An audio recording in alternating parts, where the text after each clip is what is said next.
Hey everyone, and welcome to another deep dive. I'm Mark Buzz, and today we're going on a fascinating journey into the world of mice, specifically the ones you might find scurrying around in California. Joining me is Anna Buggs, a true expert in the lives of these little creatures. Thanks for having me. You might think you know mice, but trust me, there's more to them than meets the eye. We're diving deep into some amazing information from Simple Pest Management to uncover their secrets. That's right. There is a surprising amount of mouse species thriving in California, each with its own quirks and adaptations. Let's start with the basics. We've got your classic house mouse, but what other characters are we dealing with here in California? Well, according to Simple Pest Management, there's deer mice, California mice, and some less familiar names like the dusky-footed wood rat, the western harvest mouse, and the fascinating pocket mouse. Pocket mouse. Now that's a name that sparks curiosity. What makes them so special? Well, what's intriguing about pocket mice is their adaptation to California's arid climate.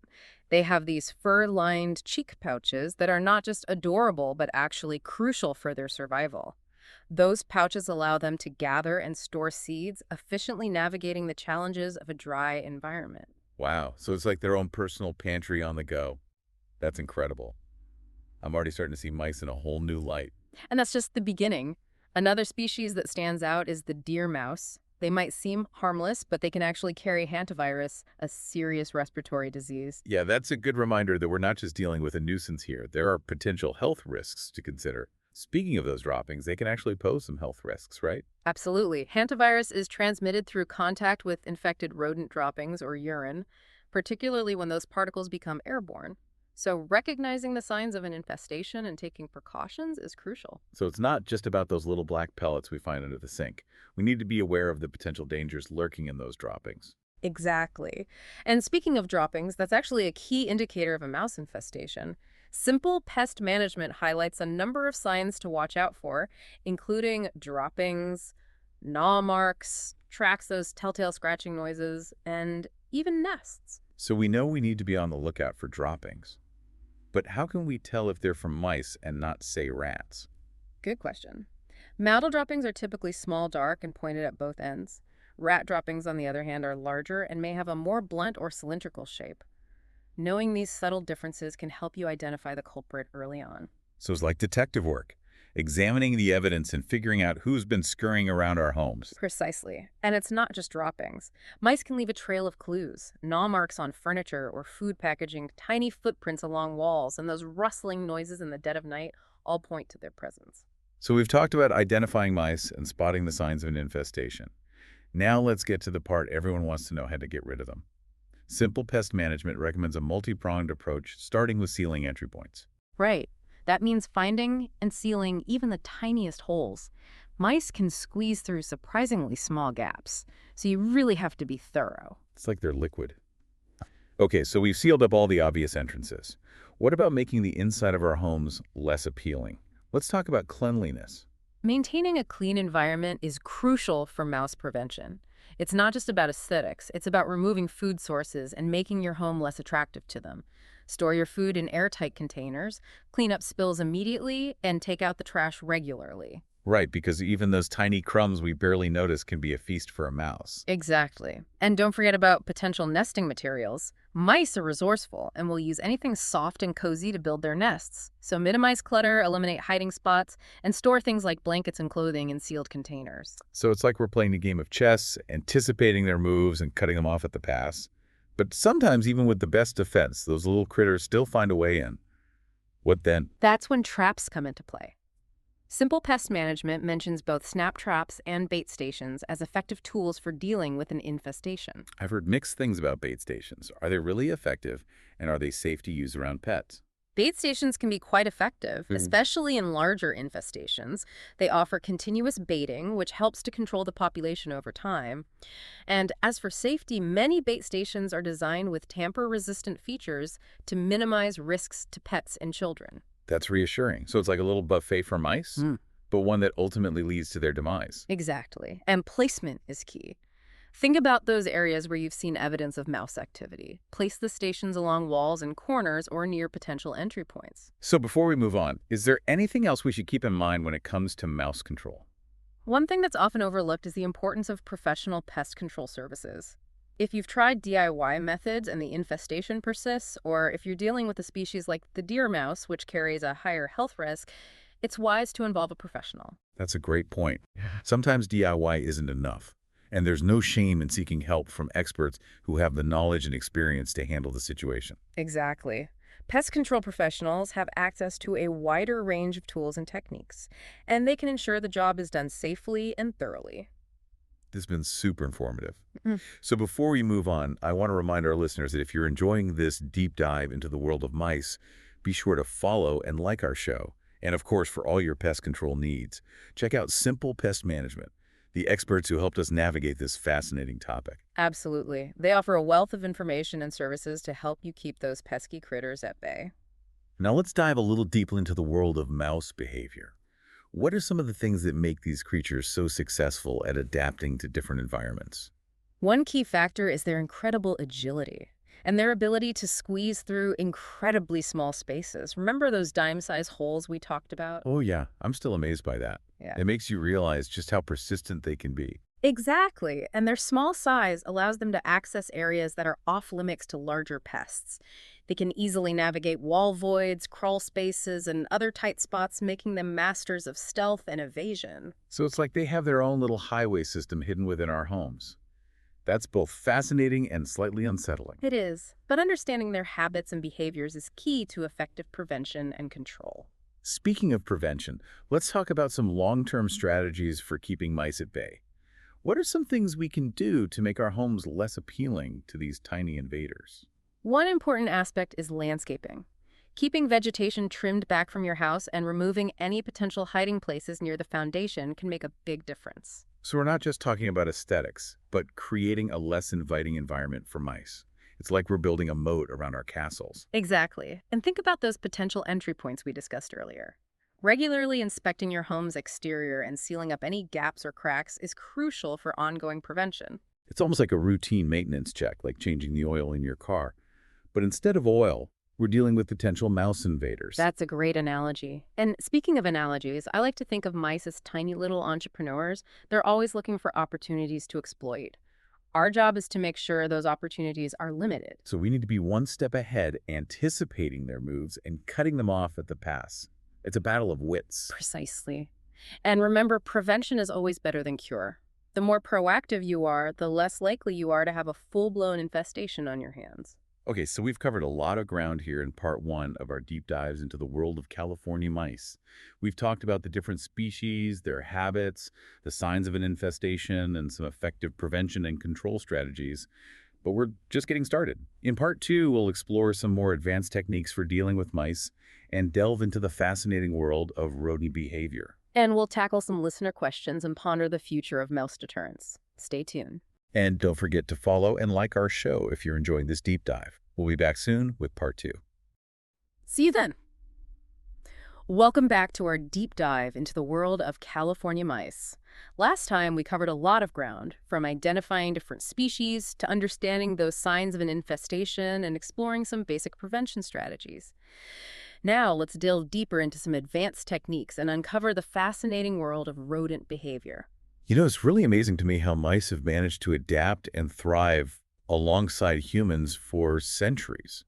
They're practically everywhere. Their adaptability is truly remarkable. In fact, Simple Pest Management mentioned a fascinating example, the pocket mouse, which has evolved to survive in California's harsh desert environments. These tiny creatures have developed these specialized cheek pouches that allow them to gather and store seeds efficiently so they can navigate the challenges of a dry climate. That's a great example of how nature finds a way. But let's bring it back to our own homes. We've talked a lot about prevention and removal, but what about long-term strategies for keeping mice at bay? One aspect that's often overlooked is the importance of landscaping. Keeping vegetation trimmed back from your house and removing any potential hiding places near the foundation can make a significant difference. So we're not just talking about aesthetics here, but creating a less inviting environment for mice. It's like building a moat around our castle to keep those tiny invaders out. Exactly. And remember those potential entry points we discussed earlier. Regularly inspecting your home's exterior and sealing up any gaps or cracks is crucial for ongoing prevention. Think of it as routine maintenance, like changing the oil in your car. But instead of oil, we're dealing with potential mouse invaders. I like that analogy. It makes it easier to remember. So it seems like a multi-pronged approach is key here. We need to address both the inside and outside of our homes to effectively deter mice. Absolutely. And speaking of analogies, I like to think of mice as tiny little entrepreneurs. They're always searching for opportunities to exploit. Our job is to make sure those opportunities are limited. So it's a constant battle of wits. We need to be one step ahead, anticipating their moves and cutting them off at the pass. Precisely. And remember, prevention is always better than cure. The more proactive you are, the less likely you are to have a full-blown infestation on your hands. Now, let's shift gears a bit and talk about the health risks associated with mice. We briefly mentioned hantavirus earlier, but what are some other concerns we should be aware of? That's a good point. It's easy to get caught up in the nuisance factor, but we shouldn't forget about the potential health hazards these creatures can pose. Besides hantavirus, which is a serious respiratory disease, mice can also carry salmonellosis, a type of food poisoning. Their droppings in urine can trigger allergies and asthma in some people, and in rare cases, they can even transmit Lyme disease through infected ticks that may be hitching a ride on them. So it's not just about the ick factor. There are legitimate health concerns to take seriously. Which brings us back to professional pest control services. When does it make sense to call in the experts? There are a few scenarios where professional help is a good idea. If you've tried DIY methods and the infestation persists, or if the infestation is particularly large or widespread, it's best to seek professional assistance. Also, if you're dealing with a species like the deer mouse, which carries a higher health risk, it's wise to involve a professional. So it's kind of like a know your limits situation.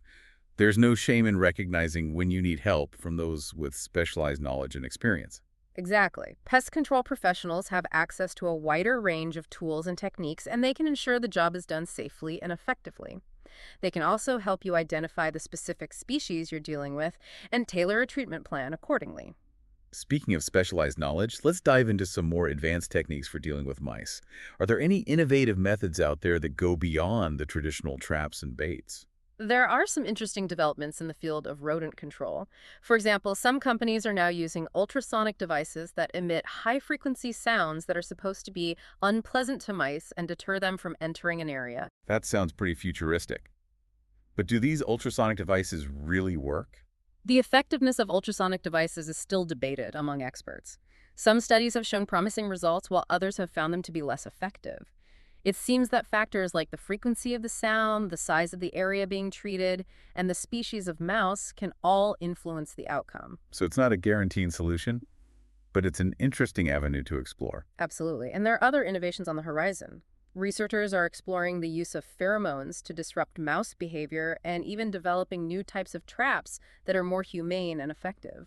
It's fascinating to think about how technology and science are constantly evolving to address this age-old problem. It is. And it highlights the fact that mice are incredibly adaptable creatures. Right. They've managed to survive alongside humans for centuries, and they're constantly evolving to find new ways to exploit our resources. So what you're saying is that the battle against mice is never truly over.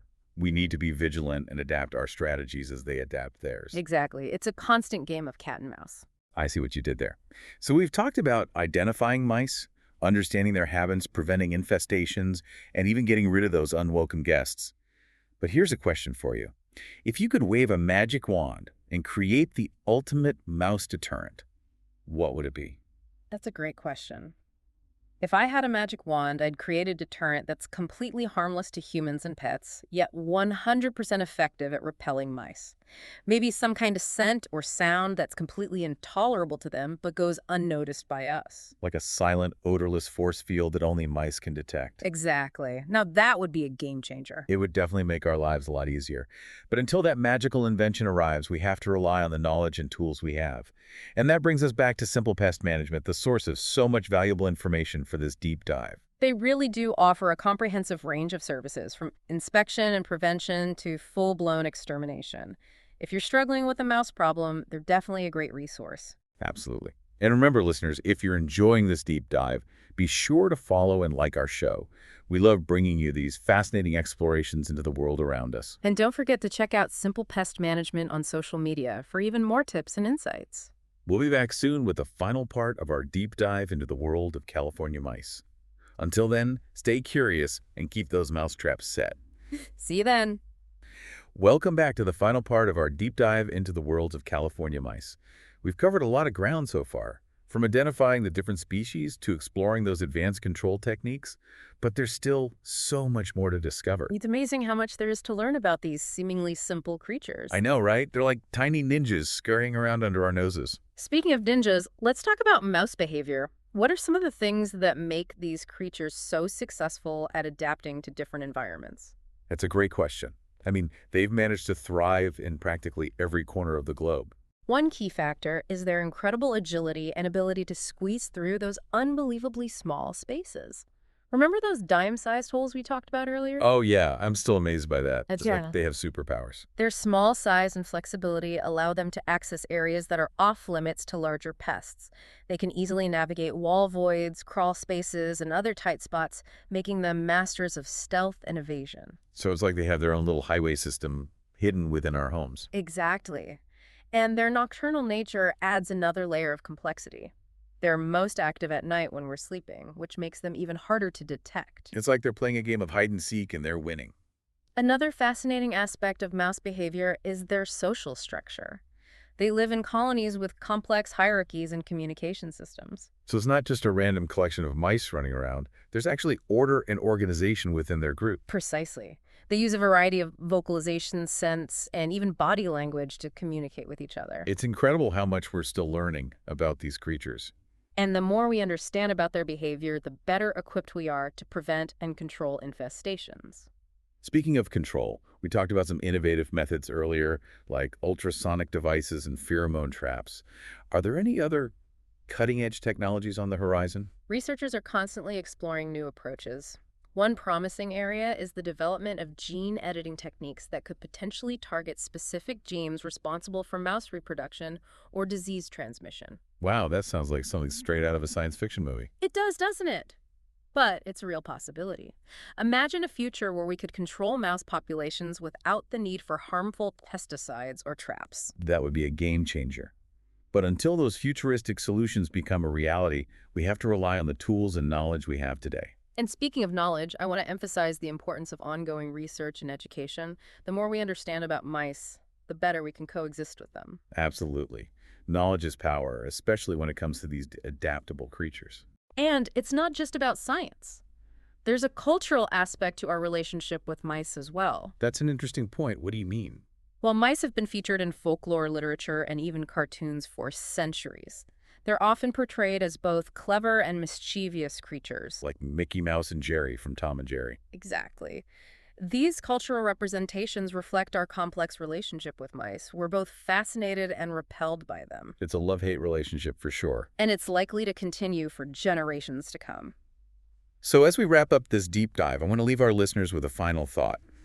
Despite the challenges they present, mice are fascinating creatures that play an important role in our ecosystem.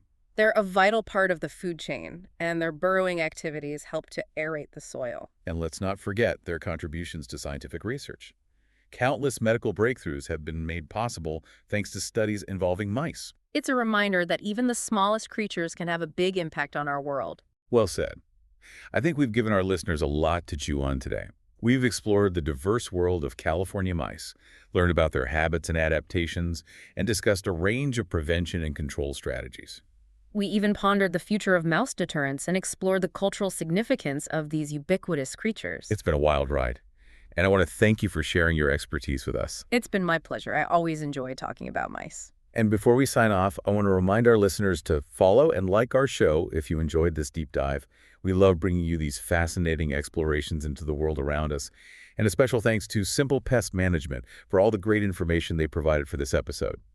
And don't forget to follow them on social media for even more tips and insights. Thanks again for joining us. Until next time, stay curious and keep those mouse traps set.